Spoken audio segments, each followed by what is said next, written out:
So hey what's up guys, welcome to each dark side. तो दोस्तों, आज के इस वीडियो में हम जानने वाले हैं कि बैकडोर्स है क्या और वो काम कैसे करता है, और साथ ही साथ ये भी देखने वाले हैं कि उसके टूल्स कौन से और वो कैसे यूज़ किए जाते हैं। तो चलो दोस्तों, इस वीडियो में हम देख लेते हैं कि बैकडोर्स आखिर में क्या काम करता है। पर उससे पहले आपसे एक रिक्वेस्ट है, अगर आप हमारे चैनल पे नए हो तो चैनल को सब्सक्राइब कर दो, क्योंकि यहाँ पे आपको हैकिंग के रिलेटेड काफ़ी सारे कंटेंट मिलते रहते हैं। तो चलो दोस्तों, इस वीडियो को हम यहीं से स्टार्ट करते हैं।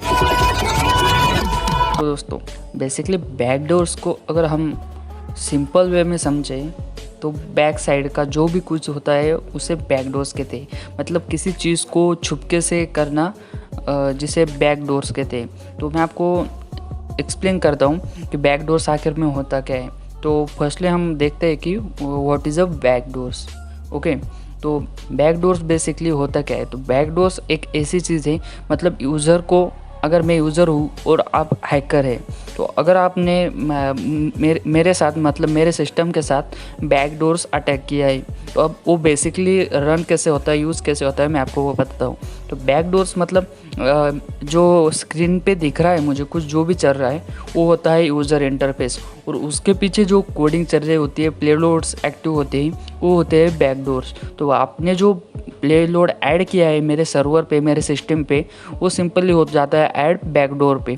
मतलब वो मुझे यूज़र इंटरफेस नहीं होगा, वो पीछे के साइड पे रन होता जाएगा और मुझे उसके बारे में कुछ भी पता नहीं चलेगा, ना नोटिफिकेशन आएगा, ना कुछ।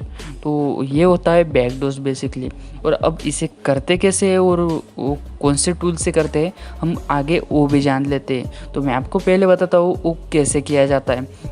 तो बेसिकली बैकडोर अटैक करने के लिए आपको सिंपली उस सिस्टम के अंदर पेलोड अपलोड करना पड़ता है। अब वो आप कौन से भी वे से कर सकते हैं, ऑफलाइन ऑनलाइन। तो दोनों टाइप से आप कर सकते हैं। ऑनलाइन में आप बहुत सारे टूल्स हैं, ऑफलाइन में आपको मैं ऑफलाइन का टूल आगे बताता हूँ, मतलब टूल्स के बारे में आगे बताता हूँ। मैं पहले बता देता हूँ कि आप उसे अपलोड कैसे करते हैं पेलोड्स को। तो पेलोड्स को अपलोड करने के बाद आपको पता होगा कि पेलोड्स को ना एक्टिव करने की कोई ज़रूरत नहीं होती, क्योंकि वो कुछ ही सेकंड में किसी सिस्टम में जाके एक्टिव हो जाता है ऑटोमेटिकली। उसे ही पेलोड कहते हैं। तो पेलोड बेसिकली काम क्या करता है, आपने अगर किसी चीज़ का पेलोड बनाया, जैसे कि कुछ ईमेल्स वगैरह या पासवर्ड वगैरह उस सिस्टम का लेना है, तो वो पेलोड्स अपना काम स्टार्ट कर देगा और वो पासवर्ड, ईमेल्स वगैरह वो कैप्चर करके आपके पास गेन करके देगा। और साथ ही साथ दोस्तों, आप पेलोड्स डाल के उस सिस्टम का रिमोटली एक्सेस ले सकते हैं। अगर आप उस सिस्टम से काफ़ी दूर है तो आप वहाँ से इस सिस्टम का पूरा एक्सेस ले सकते हैं रिमोटली। मतलब आप उस सिस्टम का वेबकैम ऑन कर सकते हैं, उस सिस्टम को सेट डाउन कर सकते हैं, उस सिस्टम का मतलब जो भी चीज़ें वो आप रिमोटली यूज़ कर सकते हैं, जैसे कि वाईफाई वगैरह ऑफ ऑन, ऐसी चीज़ें आप कर सकते हैं। तो अब हम जान लेते हैं कि इसके टूल्स कौन से। तो बैकडोर्स के बेसिकली कोई ऐसे 4-5 टूल नहीं, काफ़ी सारे टूल्स है, बट मैं आपको कुछ पॉपुलर टूल्स बताने वाला हूँ ऑफलाइन और ऑनलाइन के। तो मैं पहले तो ऑनलाइन ले लेता हूँ। ऑनलाइन में अगर हम पॉपुलर देखें तो फर्स्ट आता है सोशल इंजीनियरिंग। सोशल इंजीनियरिंग इतना पावरफुल टूल है हैकिंग में, जो हर एक अटैक के लिए यूज़ किया जाता है, क्योंकि इस टूल में सारे चीज़ें होती है, जैसे कि इंफॉर्मेशन गैदरिंग वगैरह सब कुछ चीज़ें इस सोशल इंजीनियरिंग में की जाते हैं। तो अब सोशल इंजीनियरिंग करके आप पेलोड कैसे ऐड कर सकते हैं, मैं आपको ये बताता हूँ। तो सोशल इंजीनियरिंग करके आप उस बंदे का शायद ईमेल ले सकते हैं या मैसेज, इंस्टाग्राम, जो भी है कुछ वो आपको गेन कर सकते हैं सोशल इंजीनियरिंग से।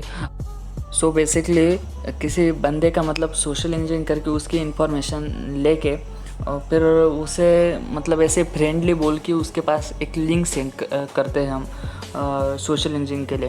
फिर वो उस लिंक पे क्लिक करेगा तो हमारा जो पेलोड है वो ऑटोमेटिकली उसके पास डाउनलोड हो जाएगा। मतलब अब पेलोड तो उसको ऑटोमेटिकली डाउनलोड हो जाएगा, तो वो उसे मतलब कोई भी पता भी नहीं चलेगा कि उसने पेलोड डाउनलोड किया या नहीं, वो ऑटोमेटिकली बैकग्राउंड में ही चल जाएगा। तो पेलोड डाउनलोड करने के बाद आपका पेलोड ऑटोमेटिकली एक्टिव हो जाएगा। फिर एक्टिव होने के बाद उसका जो भी बैकडोर्स में काम करेगा, तो आपने जो भी पेलोड बनाया होगा तो वो सारी इन्फॉर्मेशन हमारे पास गेन करता रहेगा। और सोशल इंजीनियरिंग करके हम बस मतलब पेलोड ही नहीं, OTP बाईपास वगैरह कर सकते हैं। अब OTP बाईपास क्या होता है, इसका भी डिप में वीडियो आने वाला है, तो आपको वो भी वीडियो में डीप में बताऊंगा।